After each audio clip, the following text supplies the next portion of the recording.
Hello friends, मैं अंजलि स्वागत करती हूँ आप सभी का मेरे चैनल पे। तो आज हम यहाँ पे काउल स्कर्ट बनाना सीखने वाले हैं, किस तरह से इसमें गैदर्स और स्प्लीट दी जाती है।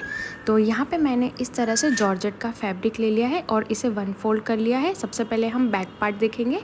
तो यहाँ पे जितना भी आपका वेस्ट है उसका फोर्थ पार्ट और 1.5 इंच का मार्जिन, यहाँ से 10 इंच हमें डाउन जाना है, हिप्स का मार्जिन लगा लेना है। तो जितना भी आपका हिप्स है उसका फोर्थ पार्ट और 1.5 इंच का मार्जिन।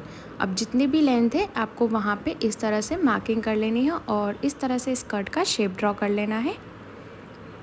जितनी भी लेंथ है उसमें 1 इंच का मार्जिन ऐड कर लेना है। तो मैं यहाँ पे 14 इंचेस लूँगी और इस तरह से अब बाहर वाली लाइंस को हमें कट कर लेना है। ये हमारा बैक पार्ट रहेगा। नीचे से भी हमें इसे कट कर लेना है।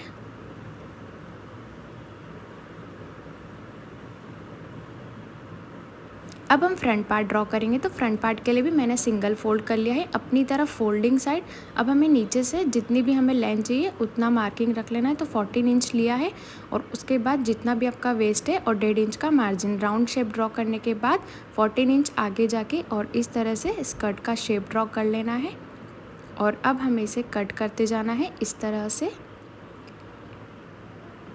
अब सेंटर में हम यहाँ पे नॉच लगा लेंगे और इस तरह से पूरे कपड़े को अब हमें खोल लेना है, अच्छे से बिछा लेना है।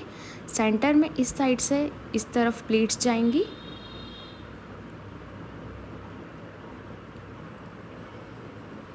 तो इसका शेप कुछ इस तरह से हो जाएगा और जो दूसरी वाली साइड है उसकी प्लीट्स उस तरफ जाएंगी। तो यानी कि दोनों प्लीट्स जो रहेगी वो अपोजिट जाएगी, देख सकते हैं इस तरह से।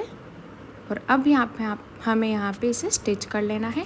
अगर आपका जॉर्जेट ट्रांसपेरेंट फैब्रिक है स्कर्ट के लिए तो आप बैक पार्ट को रख के और दोनों फ्रंट और बैक दोनों अस्तर निकाल सकते हैं। और इस तरह से अब अस्तर पे हमें सेंटर में नॉच लगा के और प्लीट्स भी इस तरह से अरेंज कर लेनी है। और फ्रंट पार्ट में अस्तर को जॉर्जेट से इस तरह से हम जोड़ लेंगे। फ्रंट पार्ट हमारा थोड़ा सा एक्स्ट्रा है तो उसे हम बाद में कट कर लेंगे।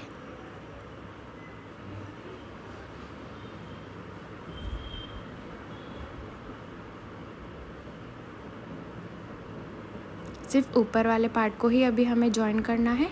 अब हमें जितना भी एक्स्ट्रा फैब्रिक है उसे कट कर लेना है। देख सकते हैं यहाँ पे प्लीट्स कितनी प्रॉपर अरेंज हुई है। अब बैक पार्ट को भी हमें इसी तरह से अस्तर के साथ जॉइन कर लेना है।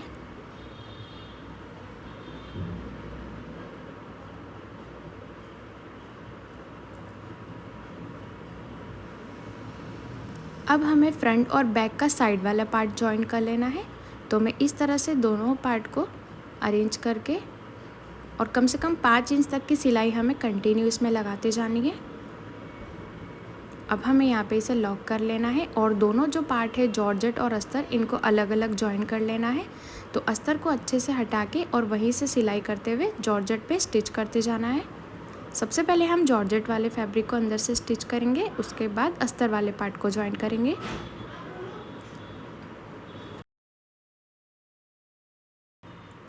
तो यहाँ पे हमारे इस तरह से दोनों पार्ट जॉइन हो चुके हैं।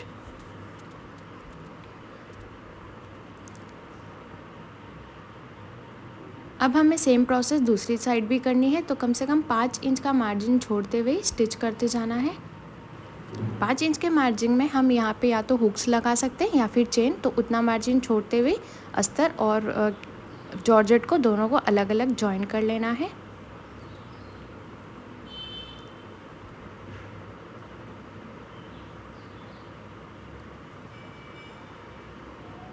अब लास्ट में हमें बस यहाँ पे बेल्ट ऐड कर लेना है। तो आज का वीडियो कैसा लगा मुझे कमेंट करके ज़रूर बताइएगा। बाय बाय, मिलते हैं नेक्स्ट वीडियो में। जय श्री श्याम।